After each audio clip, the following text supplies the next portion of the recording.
So, I waited all weekend for a lot of things to get done, and I decided if I want them done, I gotta do them my damn self, right? I'm out here. I decided to pack my clothes, put it in my truck, and go. You know why? Because if I want it done, I gotta do it myself.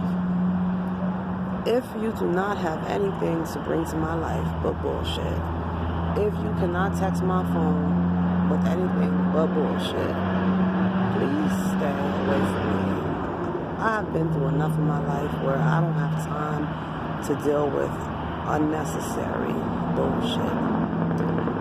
I've been disrespected this weekend by somebody I thought was relatively cool. To them, I say this. Normally, I wouldn't even address it, but I need you to know that everybody is not playing games.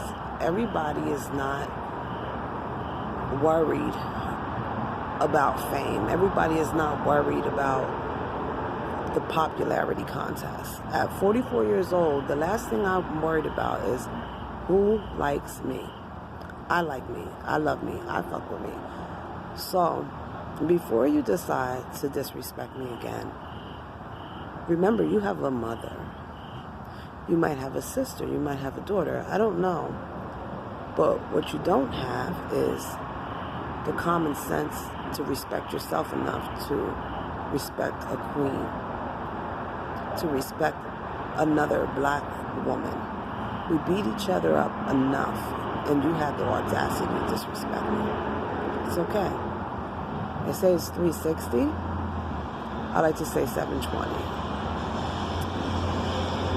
Also, I want to say thank you to another person, and he knows who he is, because this weekend he has kept me for the past couple of days since I was in New York and came back to PA, and now I'm back out on the road again. Has kept me abreast of things, and I'm looking forward to working with him. And you're gonna see a lot of things. I've also tried to attempt to reach out to people who have done a lot of great favors for me and have totally ignored me, and I'm trying to return those favors, and I can't get anything. This other gentleman, Hassan Campbell, I was going to say which was one about Hassan. There's some things that I didn't agree with Hassan. There's some things that I didn't agree with a couple of, people who have podcasts said. But one thing that I can say is I respect all of them. I have respected all of them. And I had put up a post that I was going to start a podcast, and I tagged all my favorite podcasters in it. And Hassan is really the only one who has never talked to me. And guess what? Hassan was the only one to reach out to me. And I appreciate that from you, Hassan, so much, because you didn't have to. I'm not saying that the other guys, they didn't have to reach out to me. They don't know me, But I know them from speaking to them, and I've always given my props and my just due, because it takes a lot to go against the grain, especially in the hip-hop community. Everybody asks me what qualifies me to discuss hip-hop or to have this podcast called Icons and Indies. Well, I've been in the music industry since 98, 99. My sister was signed to Jay in 2000.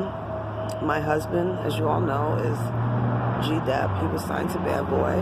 But besides them, because those are their accomplishments, living in PA, I was one of the first female rappers. I did shows. I didn't need anyone to pay for anything. I did everything on my own.